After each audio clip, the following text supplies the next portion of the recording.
اعوذ باللہ من الشیطان الرجیم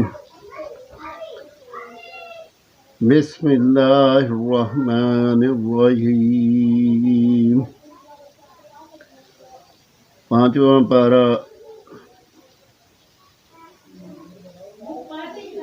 12 رکوع سے 13 رکوع تک ترجمہ قرآن پاک پڑھ رہا ہوں۔ اللہ پاک مجھے صحیح پڑھنے کی توفیق دے اور عمل کرنے کی توفیق دے، آمین ثم آمین۔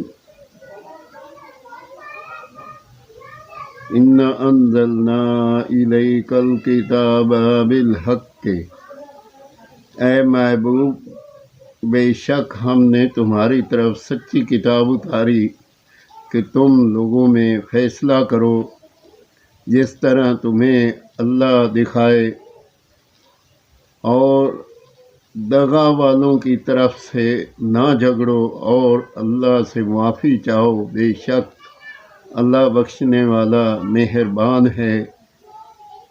اور ان کی طرف سے نہ جھگڑو جو اپنی جانوں کو خیانت میں ڈالتے ہیں، بے شک اللہ نہیں چاہتا کسی بڑے دغا باز گنہگار کو۔ آدمیوں سے چھپے ہیں اور اللہ سے نہیں چھپتے، اور اللہ ان کے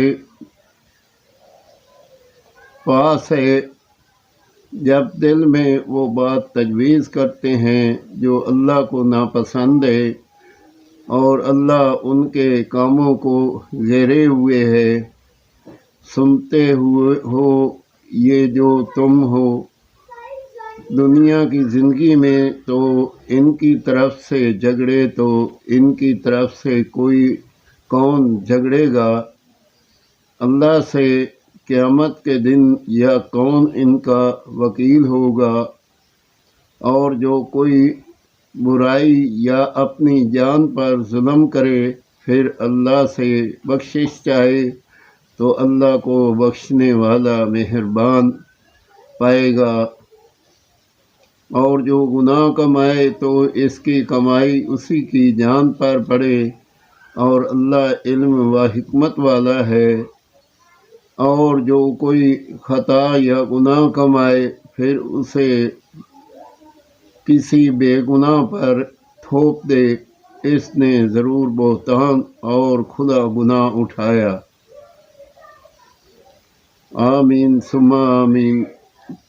پانچواں پارہ 12 سے 13 رکوع کا ترجمہ پڑھا۔ اللہ پاک اپنی بارگاہ میں قبول اور منظور کرے، اور کوئی غلطی ہو تو اللہ پاک معاف کرے، اور ہمیں اس ترجمے پہ عمل کرنے کی توفیق دے، آمین ثم آمین۔